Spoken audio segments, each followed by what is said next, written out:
देखिए, कर्ज माफी तो एक तरह से पॉलिटिकल सवाल तो है ही, लेकिन इसके पीछे आर्थिक पहलू भी छुपे हुए हैं। जो हमारा किसान है वो कंप्लेन करता है कि उसकी जो आमदनी है वो कम हो गई है, क्योंकि 2 साल तो पहले सूखा था।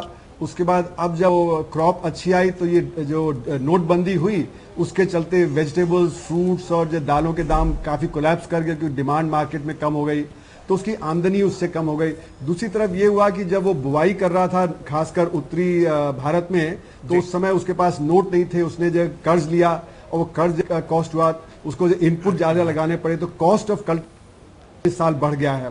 तो इसलिए मेरा मानना है कि एक तरफ जो दाम गिर गए, दूसरी कॉस्ट ऑफ कल्टिवेशन बढ़ गया, तो ये एक परेशानी तो सामने आई ही है। और अगर आपने देखा था तो नवंबर, दिसंबर, जनवरी में काफी खबरें आई कि जैसे कई जगह जो लोगों ने, किसानों ने अपना जो फसल ही नहीं काटी, या वो गाय भैंसों को खिला दिया, या सड़कों पे उन्होंने डाल दिया, तो ये परेशानी बढ़ रही थी। और आपने देखा कि जो तमिलनाडु में, खासकर तमिलनाडु के जो किसान हैं वो दिल्ली में आके उन्होंने बहुत दिन तक यहाँ पे प्रदर्शन और धरना किया, और उन्होंने मतलब मरे हुए चूहे अपने मुंह में रखे, सांप रखे, तरह तरह से उनकी परेशानी सामने आई। तो अगर आप ये देखें तो ये परेशानी जो किसानों की है वो शॉर्ट टर्म में ये कर्ज के साथ जुड़ी हुई है, और इसीलिए कर्ज माफी की डिमांड एक स्ट्रांग डिमांड इस समय है। और इसमें बहुत सारे पहलू हैं, जैसे कि जो यूथ है हमारा जो गांव में, वो चाहता है किसानी छोड़ दे, क्योंकि किसानी में वो कहता है कि जब अब प्रॉफिट नहीं है, वहां पे खास आमदनी नहीं है, वो चाहता है कि जब वो शहर में आ जाए या नॉन एग्रीकल्चर जॉब करने लगे।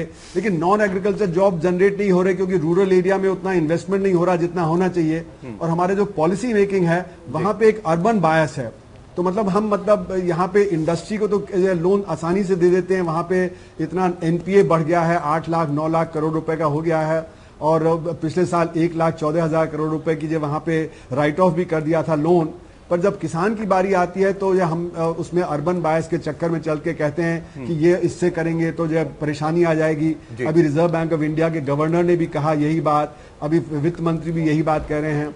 पर जब एनपीए जो इंडस्ट्री के होते हैं, जो इंफ्रास्ट्रक्चर कंपनीज के हैं, तब वो कुछ और बात कहते हैं, क्योंकि वो वायबिलिटी के पॉइंट ऑफ व्यू से बात करते हैं। तो इसलिए मेरा मानना है इसमें पॉलिटिक्स भी है, पर लेकिन इकोनॉमिक्स भी जुड़ी हुई है बहुत बड़े लेवल पे। जी, अरविंद मोहन।